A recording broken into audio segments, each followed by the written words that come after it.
శ్రీరామ్ శ్రీమతే రామానుజాయ నమః.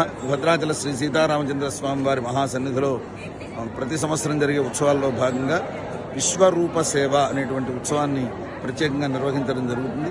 ఈ భద్రాచలంలో చాలా విశేషంగా నిర్వర్తించడం జరుగుతుంది. స్వామివారి ప్రధాన ఉత్సవాలైనటువంటి బ్రహ్మోత్సవాల్లో అంతంగా శ్రీ పుష్పయాగం అనేటువంటి కార్యక్రమంతో ఎలా అయితే ముగుస్తుందో అదేవిధంగా అధ్యయనోత్సవాలు, పగల్పత్తు, రాపత్తు, విలాసోత్సవాలు అన్నీ ముగిసిన పిమ్మట ప్రతి సంవత్సరం కూడా నిర్వహించాలి అనేటువంటి ఉద్దేశంతో ఈ విశ్వరూప సేవని ఏర్పాటు చేయడం జరిగింది.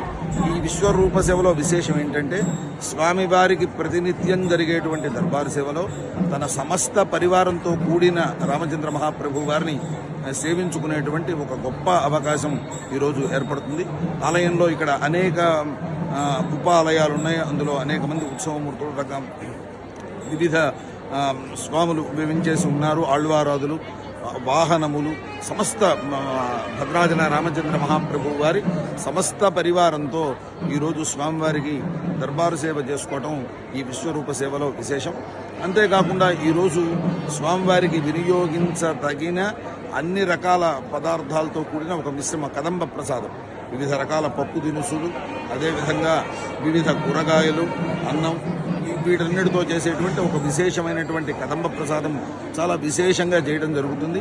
దాన్ని భక్తులందరికీ కూడా విరివిగా వినియోగం చేయడం జరుగుతుంది. ఇది ఉత్సవంలో విశేషం. ఇక్కడ మనకి భగవంతుడు 5 రూపాలలో స్వామి ఉండి, అంటే పర, వ్యూహ, విభవ, అంతర్యామి, అర్చా రూపాల్లో 5 రూపాలు. అందులో అంతర్యామిగా ప్రతి జీవి యొక్క హృదయస్థానంలో స్వామి వేంచేసి ఉంటాడు. ఆ అంతర్యామిని సేవించడం మహాయోగులకు మాత్రమే సాధ్యం. మిగతా వివిధ రూపాల్లో స్వామి ఈ సృష్టినంతా కూడా రక్షిస్తూ ఉంటాడు అని మనకి ఆగమశాస్త్రాలు తెలుపుతున్నాయి. అందులో ఇక్కడ అర్చా విభాగం, అదేవిధంగా వ్యూహ విభాగం, పరస్వరూపం, విభవ స్వరూపం, ఈ విధంగా 4 రూపాలుగా ఇక్కడ స్వామిని వేంచేపు చేయడం జరుగుతుంది. వారి పరివారాన్ని, ఆ పరివారంతో కూడిన స్వామి వారిని మనం సేవించుకునేటువంటి మహద్భాగ్యం.